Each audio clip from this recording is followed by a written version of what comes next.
बिहार में पहली बार शराबबंदी के ऊपर अब राजनीति होनी शुरू हो गई है और एक राजनीतिक पार्टी ने तो यहाँ तक घोषणा कर दिया है कि वे जैसे ही सत्ता में आएंगे, सरकार बनाएंगे, उसके ठीक 1 घंटे बाद से ही बिहार में शराब चालू हो जाएगा।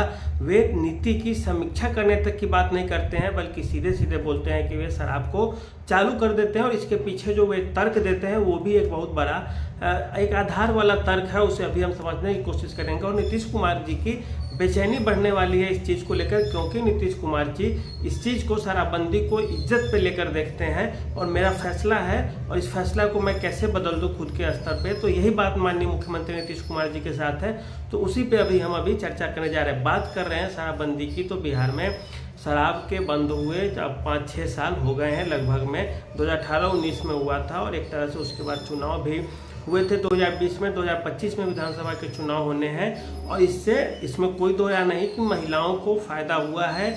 घरेलू हिंसा में थोड़ी कमी आई है। सड़क पे लोग शराब पी के अब घूमने से डरते हैं, परहेज करते हैं। ये सब चीज़ फ़ायदे हैं। अब नुकसान इस चीज़ का क्या है? नुकसान ये है कि बिहार की सरकार को राजस्व के रूप में लगभग 15 से 20 हज़ार करोड़ रुपए का नुकसान हर वर्ष हो रहा है और 15,000-20 हज़ार करोड़ रुपए बहुत बड़ा होता है। इसके अलावा सरकार के लिए जो सबसे बड़ी बेचैनी की चीज़ है शराब नीति को लेकर, वो ये है कि वो 20 हज़ार करोड़ रुपए तो नुकसान होता ही होता है। दूसरी बात करें आप तो इसमें 1 लाख से 1,10,12 हज़ार लोग लगभग मुकदमे में फंस चुके हैं और जेल जा चुके हैं और वे खास करके दलित समुदाय से आने वाले लोग हैं, पिछड़ी जातियों से आने वाले लोग ज़्यादातर है उसमें। और जो कमज़ोर तबका है वो है मुकदमा के बीमार में जो बोला जाता है बोझ से दबता जा रहा है वह वर्ग, और उसमें सरकार के प्रति और शराब नीति के प्रति खासा नाराज़गी है। इसके अलावा एक बात है कि शराब तो बिहार में बंद है, लेकिन बिहार का कौन ऐसा इलाका है, कौन सा जगह है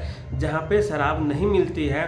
ये जो शराब पीते हैं वो तो जानते ही होंगे और आम लोग भी लगभग जानता है कि बिहार के हर इलाके में शराब मिलती है। लेकिन वही है, पहले जो छोटा, उसको क्या बोला जाता है, छोटा जो 1/4 होता है शराब का, जिसे क्या क्वार्टर या कुछ बोला जाता है, तो उसमें हाफ निप्स वो सब जो 300-400 में पहले मिला करता था वो अब मिलता है यहाँ पे 1200, 1300, 1400 में, और हर जगह मिलता है लगभग सभी लोग। क्योंकि यदि पुलिस केस रजिस्टर भी कर रही है शराब मामले में, इसका मतलब है कि शराब बिकता है, और बिकता है तो लोग लेते भी होंगे, और लोग लेते हैं तभी तो मुकदमे आते हैं। तो इस तरह से आप देखें जो पिछड़ी जातियाँ हैं, जो दलित जातियाँ हैं, उन्हीं के ऊपर मुकदमे लाते जा रहे हैं शराब को लेकर के। पीने वालों के ऊपर भी लगता है, लेकिन सबसे ज़्यादा गरीब तबका इससे प्रभावित है। राजस्व का नुकसान हो रहा है 15 से 20 हज़ार करोड़ का।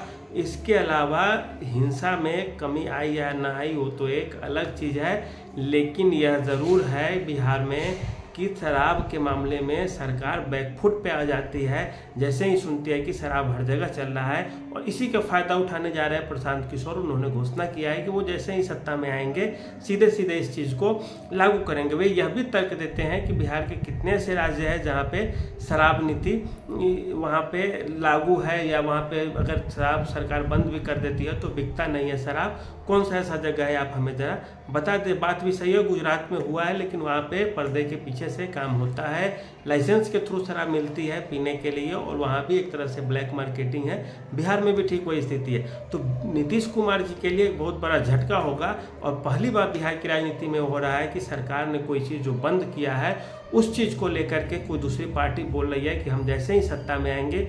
उन्होंने तो लाइव सिटीज़ को इंटरव्यू देते हुए ज्ञानेश्वर जी पूछ रहे थे, तो सीधे सीधे उन्होंने कहा है प्रशांत किशोर कि हम ज़्यादा समय नहीं लगाएंगे, जैसे ही मेरा शपथ ग्रहण होगा ठीक उसके 1 घंटे के अंदर हम बिहार में शराब को चालू कर देंगे, उसकी समीक्षा कर लेंगे पॉलिसी की और समझ जाएंगे कैसे कैसे क्या है। तो शराब नीति की भी बात करें तो बिहार में माननीय मुख्यमंत्री जी के लिए एक तरह से बहुत नुकसानदेह सौदा होते जा रहा है, क्योंकि जो पिछड़ी जातियाँ हैं, दलित जातियाँ हैं, वो इससे नाराज़गी है उनको अंदर इस चीज़ को लेकर के, और वे सरकार से दूर रहते हैं। ऐसे में जब प्रशांत किशोर मुस्लिम और दलित को बोल रहे हैं कि 70-70 सीटें हम देने जा रहे हैं, ऐसे में यदि एक और मुद्दा उठ जाए तो सचमुच में जनसुराज अभियान और जनसुराज जो पार्टी बनेगी 2 अक्टूबर को, वह कुछ न कुछ चीज़ों में मार्जिन लेता हुआ दिखेगा। और ऐसे में वर्तमान सरकार के लिए ही नहीं बल्कि राजद के लिए भी बेचैनी भरा कदम है।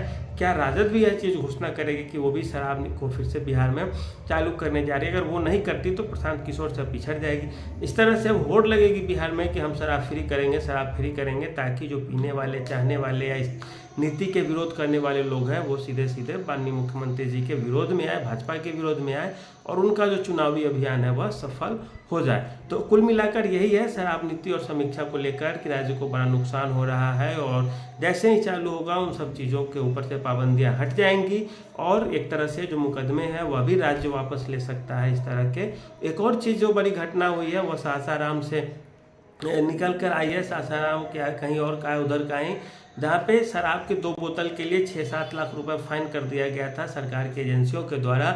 लेकिन हाईकोर्ट में मुकदमा जाता है तो हाईकोर्ट सीधे सीधे बेइज्जत कर देता है विभाग को और बोलता है, हाईकोर्ट बोलती है कि वहाँ पे आप 2 शराब के बोतल के लिए 6 लाख 7 लाख फाइन नहीं कर सकते। ऐसी ही बात है भाई, आप गोली बंदूक बम लेके कोई पकड़ाता है उस पर आप 6 लाख 7 लाख नहीं फाइन करते हैं, वो जेल से छूट के आ जाता है। और कोई शराब 2 बोतल लेके पकड़ा जाए तो फिर आप 6 लाख 7 लाख रुपए फाइन कर दीजिएगा। फिर हाईकोर्ट के द्वारा घटाकर उसे 60,000 कर दिया गया। तो ये सब भी सरकार के लिए विपक्ष में और विरोध में काम करेगी। और सरकार को यदि सरकार बचाना है, अगली चुनाव में फिर से सही अस्तित्व में ठीक ठाक इसी तरह से आना है, शराब नीति को लेकर या तो आप समीक्षा कीजिए या इसको फिर से चालू कर दीजिए, और नहीं तो जनसुराज प्रशांत किशोर जैसे नेता इस चीज़ को लेकर तैयार हैं और वे कुछ न कुछ एक्शन इस मामले में ले ही लेंगे। तो आज के लिए इतना ही, धन्यवाद।